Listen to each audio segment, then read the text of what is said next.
it is a big week for the Browns quarterback battle with mandatory OTAs going on. What Nick said in the previous segment when we played coming back about 2 weeks ago, that's probably where I was with the quarterback battle.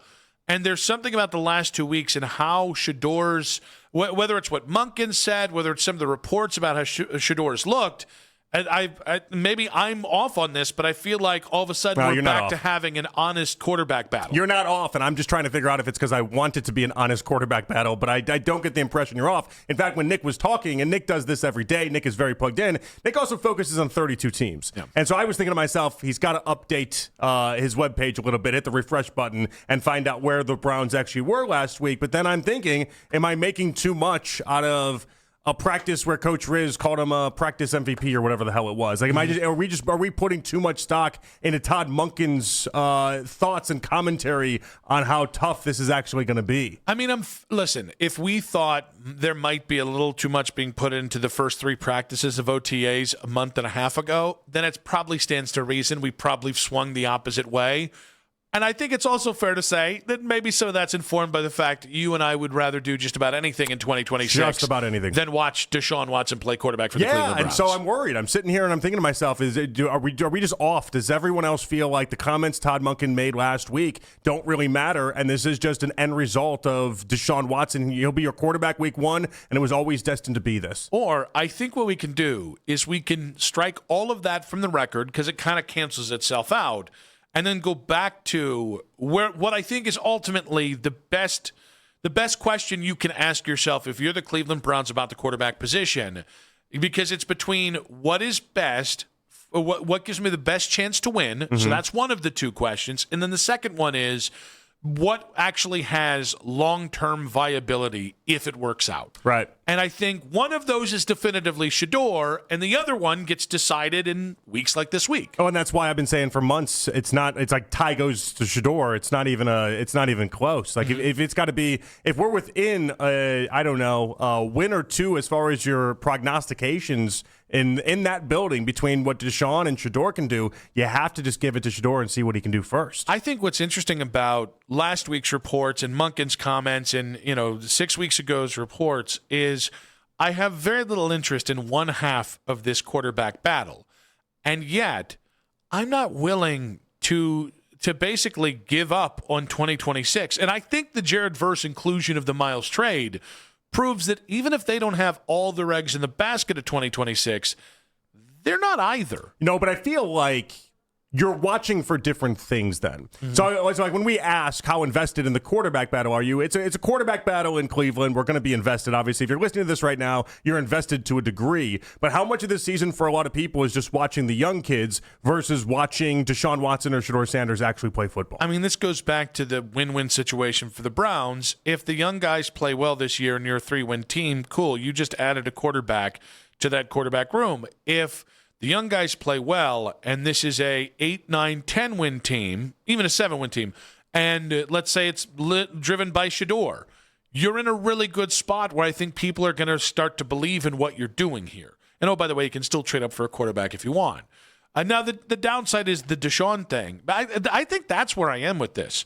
Like, if Shedeur wins, I'm going to go into the season with hope that he can prove people like Nick, who called him a career backup, wrong. And that whatever playmaking, which is the thing that I just haven't seen a lot of that from late round picks or underdog quarterbacks, fourth man in the room, that have played late in the season for the Browns over the last 26 years. Shedeur showed me more of that than I've ever seen of any other quarterback in that spot. That's the thing that I'm holding on hope to. So I'm hoping that Todd Monken has plugged into that and just gotten more consistency out of him. Whereas with Deshaun, I'm going to be plugged in saying, all right, prove me wrong, dude. Okay, but you have a different approach to it than I do.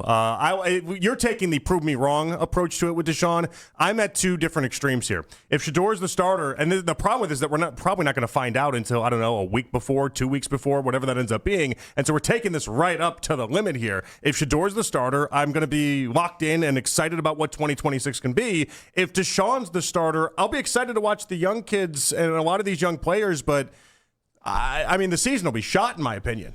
We'll talk about it. We'll discuss it. There's a lot of cool things to discuss, but I have zero belief in Deshaun Watson being a good quarterback. I don't have a lot of belief in it, and even then, I think it opens up a lot of questions that I don't think any of us really want to answer.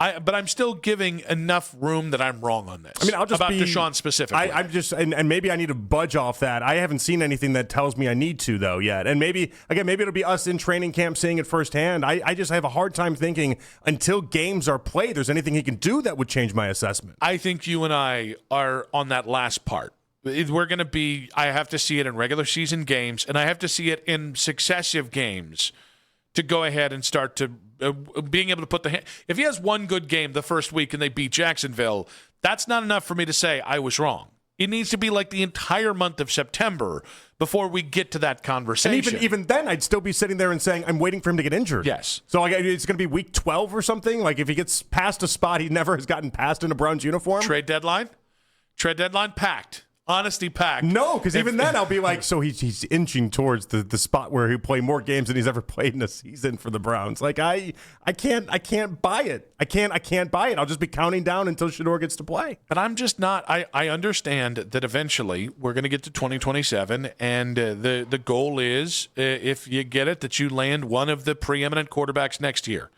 And so I understand that that's the goal. But right now, guys, I'm in 2026. And the whole I want to do mock drafts in October. No, I lived that for the first 10 years of my career here. I don't really love that. That gets old very quickly. It got old last year as well. And by the way, I was the guy that was team win. I think this is why I really enjoy Todd Monken, is because I think that guy in all cases, if the choice is, well, we got to think about the record, we got to think about the quarterback in 2027 or win. I think he's going to err on the side of winning. I know, but that conversation's going to be a bloodbath for us. Why? Because I'll be rooting for losses if there really is an Arch Manning there. Not for me. I'm sorry, and I understand. I understand the long-term thinking that goes into that. If it's not Shedeur, if it's Deshaun is what I'm saying. If it's Shedeur, it's different. If it's Shedeur, that's a different convo. If you have a real chance to have somebody that could be your long-term quarterback, I want to see him win. I want to see him do the best he can. If it's Deshaun and it's week 10 and they're 3-7 and they're not even giving a chance to Shedeur, bring on the losses. No, I want Deshaun too. Get me Arch Manning at that point. Sorry, I want to be very clear about that. I'll still want Deshaun to succeed. Because it's just losing is so miserable. It ends up like some of the tailgates, and Browns fans are so great to have the right attitude with this kind of stuff. But like when you're out there and it's 5 degrees and it's like December 14th, and you've got these diehards who are going to the game because they put money that they don't have into that team, and to then be like, so they should lose on purpose today, right? and by the way, that's the extreme version of it. Texting my friends being like, man, I kind of hope. No, I hate that crap. I do. Even though, because here's the thing, they've also engineered these situations in my life where I've watched this happen, and then they still haven't pulled it off. Well, there's just no guarantee that it's going to be paid off. Not pulled it off, but even you still got Myles Garrett out of having the number 1 overall pick. You know what I mean? Like there's still been generational players that we've gotten because they did what they were. Well, there was just no quarterback that year. Well, there was quarterbacks that year. They didn't know Patrick Mahomes was Patrick Mahomes. That was the problem in that. Deshaun. In fairness, they actually set it up for Mahomes, Deshaun, and Trubisky, who they would have ended up taking oddly enough, and that would have been a disaster. Well, but even Deshaun was they gave Houston the pick that became Deshaun Watson. Right. No, they could have done it. Yeah. But I guess they wanted it or didn't want it, depending on when you've talked to Hugh. I think, oddly enough, kind of like how they were, if they would have entered last year, where they just kind of thought they were 2 seasons away instead of 1 season away. That was kind of their mentality at the time. Maybe they should stop deciding how many years they are away. I know. Yeah. Oh, and by Real the way, tough. the Baker thing would have worked out if they just never traded Baker. 216-474-0092. How invested are you in the quarterback battle? I think the other factor here is, I think if anyone can do anything, any one of the 4 quarterbacks, I honestly don't even care who it is. If any of them could do anything, they've got the situation. They've got the situation around them that they didn't last year, and that they really haven't since this organization's been unable to replace Odell Beckham Jr., Jarvis Landry, or Nick Chubb. And I'm not even talking about just the offense. I think defensively, I think you've got enough players that if you just get a C+ effort from the quarterback spot in totality, I think you're going to be fun to watch this year. I think there'll be there'll be interesting regardless for us, I would imagine, because if it's Shedeur or Deshaun Watson, I'll have strong opinions either way. I'm going to either be rooting really hard for Shedeur, and I'm not rooting against Deshaun.